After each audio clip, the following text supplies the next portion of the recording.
Welcome back to JJD TV. I'm your host, Josh, and today me and George from BayernNow are getting together and coming up with something a little bit different. We just battled with each other to try to figure out a best combined starting 11, which will be over. Wait, you just said we came up with something. You came up with this, and I'm just here to roll with it because I thought it was a good idea. So I'm ready for this, man. I'm ready to tell you my favorite Der Klassiker memories. Yeah. Bayern München versus Borussia Mönchengladbach, the real Der Klassiker, you know? The disrespect he brings over here is just unbelievable. or La Bestia Negra, the European Klassiker, the Der Klassiker, the Der Klassiker, Real Madrid versus Bayern München. And again, this continuous disrespect, but that's fine. But the reason that I came up with this idea and seeing if George was interested is because, as a lot of you guys know, the Bundesliga is obviously coming a little bit to North America. Best league in the world, man. Get these farmers leagues out of here, Exactly. man. Exactly. 100%. How? My goodness, Man United are supposedly supposed to be the best league in the world, yet they're losing to some Turkish diplomats, man. I've never heard of these guys. I dare you to try to pronounce their name. It's quite the challenge. But yeah. Sounds like me trying to pronounce Raphael Gugat. Yeah, that guy. So George got his 3 strikes on the channel already. He's out of here. So, but no. Like the main reason I wanted to do this is because obviously George is a big Bayern fan. I'm a big Dortmund fan, and there's a lot of new fans through the North American market that are starting to follow the Bundesliga because it's getting bigger in North America because of TV rights and whatnot. Right. So George and I are going to go down memory lane and talk about some of our favorite memories. Now we're both pretty young. I know the mustache says otherwise, but I was curious to see what kind of memories stuck out to George over the years, and which ones stuck out to me between some of the best the Klassikers between the two. I don't know about over the years, man. I don't know about over the years, but I do remember a few minutes ago calling you the Canadian Charlie Chaplin, man. I'm telling you, that mustache really throwing me off. You might as well start doing some pantomimes. I think Dortmund is terrible. I mean, but that's a robotic thing, but okay. I guess that's what I think pantomime is. All right, but seriously, I have some incredible games that are probably the greatest games of all time. All right. Well, do you want to go from we'll each do 3 games that come to mind. So how about you start off with the one? I have more. I have about 5. All right. Well, we can keep strutting. So don't go the most important one first. Save that one for the end. So go really into modernization, right? I believe a lot in being in the moment, right? So all my favorite games happened in the last few months. So because, Bayern fans, we live in the future, while I think most Dortmund fans love to live in the past. Oh, but we won the Champions League in 1997. That's my 4th strike, 5th one, and I'm out. But the one is that July? All right, the 5-0 one, okay, in the 18-19 season. That's pretty much what defined the title. I think that was in April. That game was great. It was amazing. Now, granted, it was Niko Kovac football. But what kind of manager loses to Niko Kovac? But that's why that game stuck out to me. I had given up hope on the title, but I had complete trust in my mind that Dortmund would fail to get over the line as usual. So that game made so much sense to me. I loved that game. So that's my first game, man. That was a beautiful game to watch. That game was probably the saddest I've ever been after. Honest to God. Honestly. Hey, I'll be honest. That 18-19 season, I made a video with my creaky voice. I don't even know what that was, man. I was like 2 years ago. I was like, "Oh, congratulations, Dortmund, you won the league." I made that video. It's not on BayernNow. It's on the old BayernNow, which no one will find out. I privated all those videos, but I was like, "You won the league, congratulations." Niko Kovac's terrible. He's still here because he wears a handkerchief and he looks cool, but he's not actually a good manager. I said all these things, and it turned out Lucien Favre had other ideas. Yeah, that stung. But sticking with that season, looking at my first memory after the heartbreak, and as soon as we lost that game 5-0, honestly, in the back of my mind, it hit that. So is that one of your favorite games too? No. Probably my least favorite game. It was an entertaining game. That was the 5 day. goals. You can't ask for more. That's a whole thriller. That's a Michael Jackson right there. That was not a 5 thriller. goals. That was pure disappointment right from the beginning. After that Zagadou back pass that got intercepted, it was awful. Oh, I remember that pass. Yeah. Oh my goodness. This is why Dortmund can't be trusted with defenders, man. This is why you can't be trusted with this. You make them do that, you know. It was poor. But before that game, we played you guys earlier that season in a 3-2 actual thriller. And that was the little bit of sprinkle of hope I had that we were going to win that season.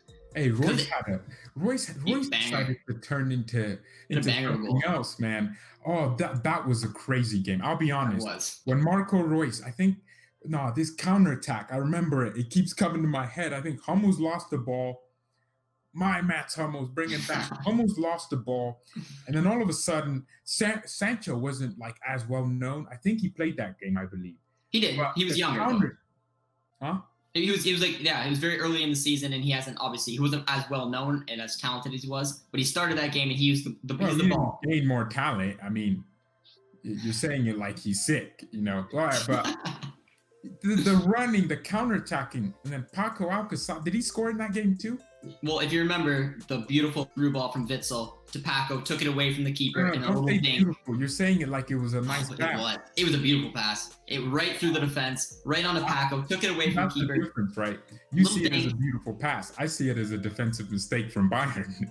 So the back line wasn't very organized, but that winning goal, because we were losing 2-1 in the game, and I just assumed, all right, down 2-1 against Bayern, it'll probably be 3 points for them, and my title hopes can be gone. And instead, they turned it on their head. Josh, you know, I bet you this. Some 95-year-old German guys like, why aren't you talking about the one in 1970s? 1970. We can't talk about that. No, we can't. We did not experience the 70s. The only thing I experienced in the 70s was the Eye of the Tiger, and that came out like a few years ago or something like that. So yeah. No, and I will be touching on any of those games because like the 97 or any of those older games, we didn't live through them. Right. A lot of people ask me about the Champions League in 97. It's like I was one. I have no recollection of it. It was an awesome experience. I wish I could have lived through it, but I didn't. Yeah, it would have been great. It would have been great to see your club win a major trophy. But it doesn't happen often. Yeah. Well, we're hoping for something else, but all right. Oh, you are hoping. Hope is a good word, you know. Gotta believe. All right, George, what's next for you? Which other one stands out? The next one, again, I'm a recent guy. The 4-0 thrashing that took Bayern München from the brink of Niko Kovac terrorism, and we deactivated the bomb with Hansi Flick, who's at the wheel right now. He's not drunk like some managers out there at Man United. He's actually sober. Oh my goodness, man. That game was perfect. The pressing. That's probably my favorite Bayern game in the last 2 years, by the way. Like, we probably had better games, but that game, the pressing Kimmich, man. I remember this one moment. Hummels was trying to play into midfield. Royce, I believe, I don't even think Royce was fit as usual, but someone was trying to get the ball in the hole. And all of a sudden, Kimmich came out of nowhere, and the goals we scored, I remember the Gnabry goal where Kimmich played this sexy ball over the top. Now, that's a magical ball. Now, that's a beautiful pass. And then he played it, and then Lewandowski missed it intentionally, but actually did miss it, and he was offside. But it was so great and well calculated. And Gnabry, easy tapping. It was a real dismantling. That's probably the greatest Der Klassiker game because it took a team that was suffering from the disease of Niko Kovac to champions of Europe. That was the one game where I was like, damn, this Hansi Flick guy means business. Yeah, so George comes on the channel and picks 2 demolition games for us, so that's painful. But that was beautiful, man. But you mentioned they did. That's the greatest Der Klassiker game. Screw the 5-0. This is the greatest Der Klassiker game of all time. You definitely ripped us apart in that one, but I'm gonna skim through them because they were both pretty painful memories after. Man, if I was white, I would be blushing right now. You'd be seeing pink and purple all over my face. Because whenever I think of that game, I just enjoy the moment and the feeling I got. I remember watching that game and the pressing. Oh my goodness, we actually got out of our own half in the defensive phase. That never happened under Nico. Nico never did that to me. Yeah, my memories of those games is so much optimism. And then immediate gut punches when you know it's 2-0. My memory of that game was before that I was like, oh, we might get absolutely destroyed because we weren't the team we are now. And then of course Hansi Flick, best manager in the world, probably just so great, man. Imagine your first major win is against Dortmund. First of all, I wouldn't like that. I mean, I'd like to win against a big team first, but it's 4 strikes. Yeah, that's 5. That's 5. 5 strikes. I have 2 more left. Yeah, it was a beautiful game. What's yours now? Well, my way, and I don't know how your memory was of this, but this is actually one of the first like major games that I remember where I was like just jumping for joy. And that was way back in 2012. It was the DFB Pokal final between Bayern and Dortmund, where I don't even know how old I would have been. I wasn't watching that live, man. I was pretty young. I mean, that was like 8 years ago, and that's when Lewandowski put up a hat trick in the final. Hurts because he obviously swapped teams. Hummels got a goal as well. Swapped teams. Why are you saying it like he was a Dortmund player at the time he got him? He was a free agent. Now, granted, we got him while he was still a Dortmund player. But the time he joined Bayern, he wasn't a Dortmund player. He became a free agent. He didn't have a club. We saved him. We saved his career from the brink. He was in great form. He's always been in great form. Lewandowski's always been in great form. But that game in itself is what Lewandowski can do. And that's being in a final against your huge rival, come up with a hat trick, bring us silver. I'm telling you, man. That's why players like Haaland and Sancho look up to him so much, because, not only do they want to take his path and, do what, maybe run down the contract, I don't know, but just the aura. And I think, that might, see, that's why I love this game, right? This is one of those games like, Dortmund won, great. But what did we gain? That's the question you have to answer. Yeah, I haven't talked up Lewy on the channel much because, I mean, he low-key broke my heart. But that game was sensational. He is a deadly finisher. And that was Götze starting in that game? Did he have any assists? I don't remember if Götze had any assists or not. I have to check that one out. I think he definitely did. We wouldn't have gotten... All right, let's move on from that. But Götze didn't start that game. He did not. He did not start. He did not start that game. He didn't even come off the bench either. He didn't even come off the bench. No, Kagawa was I guess the supreme revenge for our boy Mario was to disenfranchise Borussia. Okay, that was it. All right, that was a huge game for you. Emotional. Yeah. I loved it. It was the first bit of a real silverware I remember watching and seeing. I I didn't know how the game was going to go before, and then to be a comfortable 5-2 victory against Bayern. Haven't seen that happen, obviously, since then. Yeah, you got to cherish moments like that because they don't happen often. Yeah, that was back in 2012. But we're looking to repeat it with the game this weekend. So. Yeah, I mean, the fact that Frankfurt have recently won a Pokal before, I mean, you have to cherish those moments, right? You have to cherish them. I agree with you right there. All right. One more for you, George. What do you got? All right. This game was beautiful, man. It was so beautiful. And it was also in a cup final, so I can just get that out for you. This game was beautiful, man. Yeah. It wasn't the Champions League final in 2013. It wasn't that one. This game was beautiful, man. And like I said, I'm a modern person, so I'm trying to get as close to reality as possible, unlike a lot of fans out there. This game was beautiful. I'm telling you, man. Kimmich taken quickly. Oh, Berkey, he's out of position. Oh. That was man. But that's not the game I'm talking about. That's not the game I'm talking about. That wasn't a final. No, it wasn't. You're toying with me a little bit. I don't know what you're. He tried to do it, man. He tried to run, and he was like the Scandinavian Usain Bolt in that game, man. But Bayern's brilliance and Kimmich, actually, ironically, and Kimmich prevailed, scoring goals with some German voodoo, man, to win us finals, big finals. It's a Super Cup final that happened like 4 weeks ago. I love that game. That was a roller coaster. I was literally thinking, but where is he going with this? Yeah, that was that game. That was a good game. That was a good game. I'll give you that. The Super Cup one was a good game.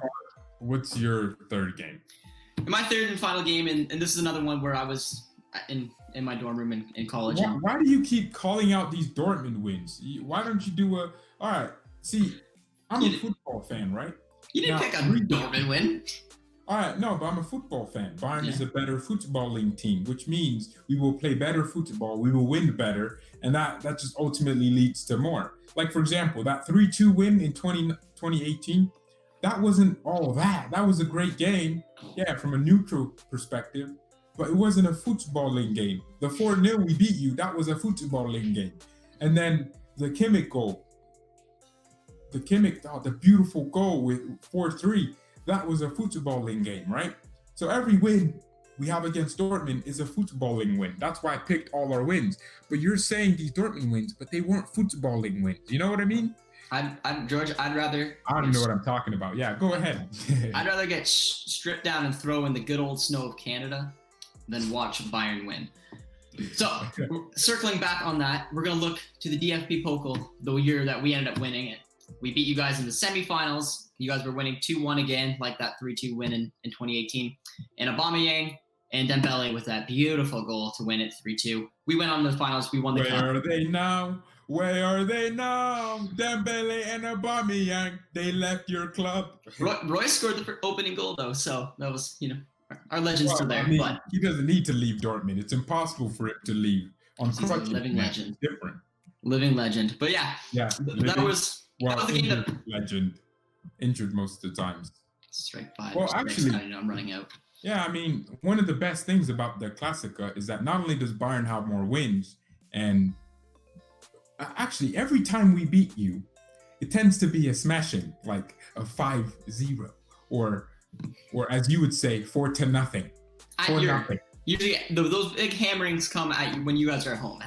Does it come at our home stadium? But right, except the 1-0, which it was one goal. That's not a hammering. The big hammerings usually come when we're away, but right. Either way. But yeah, so those are George's and I's games that like to pop up when we go down through memory lane and taking a look at them. And honestly, George, this game coming up, it should be a good one. I mean, both clubs are 5-0-1. I'm thinking like I don't do score predictions. No, I know. This one seems pretty easy to predict. I'm thinking Bayern score 4 goals and Haaland fails to get on the score sheet because this game means more. Let's be honest. It means more than the Pokal you won. I mean, not the Pokal, the Super Cup you won with Nico Kovac in charge. It means more to me. This is the real top of the table. Top of the table. Now, if you do manage to somehow win the Bundesliga, it won't mean as much to me as so it changes. The rates, man, the interest rates go down and up depending on what happens. If I win, it means a lot. If you win, it means nothing to me. So that's how it is. That's how it's gonna stand. If we win the Bundesliga, it would be the world to me. Because it's one of those things. We need to end this streak. The Bundesliga is one country. It's not the entire world. It's in Germany. Actually, to be fair, Austria too, because they also have the Austrian Bundesliga. So George is on 7 strikes. I think it's time we wrap up this episode. So, yeah, guys. So let us know in the comment section what you guys think. It was nice having me on. Yeah, it's always nice having George on. We leave not feeling insulted. But let me know what you guys think in the comments section. If you guys had any games that pops out to you. George didn't mention the Champions League final, which I appreciate, even though he mentioned the hammerings. What a guy. What a guy. But yeah, we're hoping for the game. Let us know in the comments as well what predictions you guys are thinking of. I'm saying 2-1. George is saying 2-1. Yeah! Oh, no, let me do the celebration. Yeah! Actually, hold on. You thought I wasn't going to mention it. Oh, my goodness. Whew. I got to sit here. Yes! Okay. Yeah, that was great. That was an amazing. I'm telling you, man, that was absolutely amazing. Whew. And you couldn't end the recording because I was the one recording it. But yeah, I'm JJD TV out, baby.